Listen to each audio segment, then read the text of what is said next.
দুদিন আগে আমার এই ছবি দেখে অনেকেই জানতে চেয়েছিলে স্কিনে কি এমন করছি। এমন কিছুই করছি না, আমি সিটিএমটা প্রপার নিয়মে ফলো করি, দিনে কি রাতে, মানে ক্লিনজিং, টোনিং, ময়শ্চারাইজিং, এটা আমি বাদ দিই না।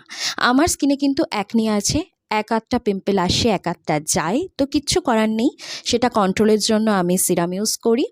তো প্রথম যেটা করি সেটা ভালো করে ফেসটাকে ক্লিন করি একটা ভীষণ জেন্টল ক্লিনজার দিয়ে, সেটা হচ্ছে সেটাফিলের ক্লিনজিং যেটা, সেইটা দিয়ে করি।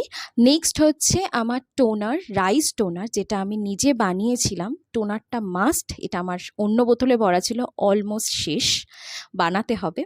থার্ডে যেটা ইউজ করি সেটা আমার ভীষণ পছন্দের কসারেক্স স্নেল মিউজিন 96, অসাধারণ, স্কিনটাকে ভীষণভাবে হাইড্রেট রাখে। তারপর যেটা ডার্মাকো 2% স্যালিসিলিক অ্যাসিড সিরাম, যেটা রাতে আমি ইউজ করি একদিন অন্তর একদিন অ্যাকনি কন্ট্রোলের জন্য। আর একটা ইউজ করি 10% নিয়াসিনামাইড, এটাও অ্যাকনিকে কন্ট্রোল করবে।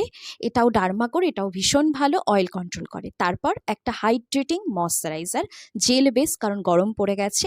আর সকাল হলে অবশ্যই সানস্ক্রিন মাস্ট। এটা গেল ফার্স্ট পার্ট।